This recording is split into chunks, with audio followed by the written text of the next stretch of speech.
मला असं वाटतं आज मुळातच जर का हे सांगितलं गेलं आहे की नो जेंडा ओनली अजेंडा, तर हे मला असं वाटतं हेच त्याचं उत्तर आहे.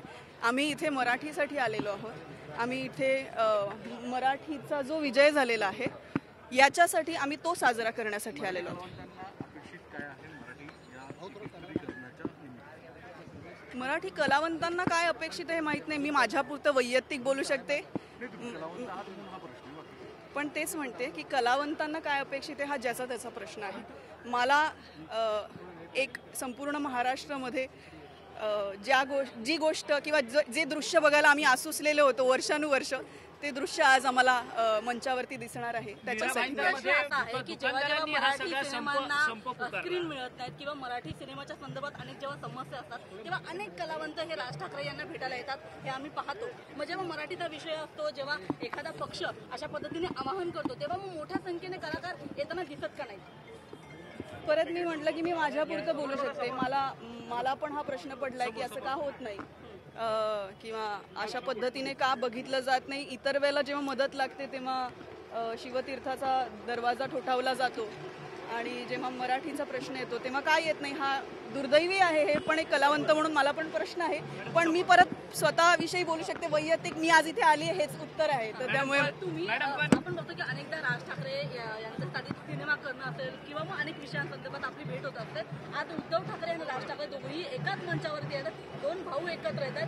तुम्हाला कसं मी म्हटलं ना की अवघा महाराष्ट्र असूसलेला होता या दृश्यासाठी आणि ते मंचावरती आज दिसणार ते बघण्यासाठी आणि मराठीचा विजय साजरा करण्यासाठी. हे दोन कारणांसाठी मी इथे आली आहे. धन्यवाद. मला वाटते 30 वर्ष संपत आहेत का त्यांचे.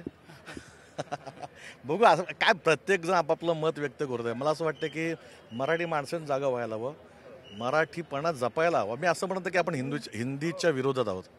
हिंदी पण चांगलेच आहे, पण सक्तीची नासव ह्याच गोष्टीवर आपण होतो.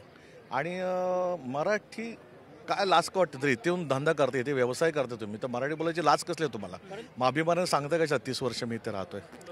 भरत जाधवजी, पण मीरा भाईंदरच्या घटनेमध्ये दुकानं बंद करून लोकांना वेठीस धरण्यापर्यंत ही या समाजाची मंडळी जातात, हे कितपत योग्य आहे? कारण की या इथंची जमीन, इथंचा पैसा सगळा वापरून हे श्रीमंत झालेले आहेत. चुकीचं आहे ना.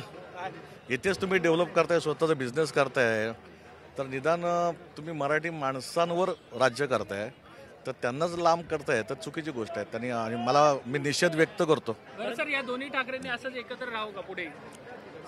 राहिलं तर चांगली गोष्ट आहे. आजच्या या आवाज मराठीच्या कार्यक्रमासाठी आपण पाहतोय की मराठी सिने अभिनेते आणि अभिनेत्री जे आहेत कार्यक्रमासाठी पोहोचलेले आपल्याला पाहायला मिळत आहेत. भरत जाधव आहेत. आपण पाहतोय की हे सगळे आज कार्यक्रम आहे जो पार पडतोय. कशी सगळी आज काय आजच्या कार्यक्रमाच्या निमित्त काय होणार या दिवसासाठी? आय थिंक आपण सगळेच थांबलोय.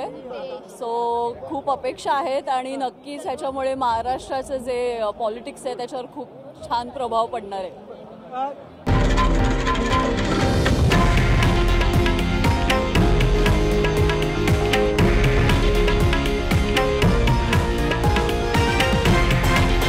हे आहे देशातील नंबर 1 न्यूज नेटवर्क आणि आपण पाहत आहात TV9 मराठी, एकमेव.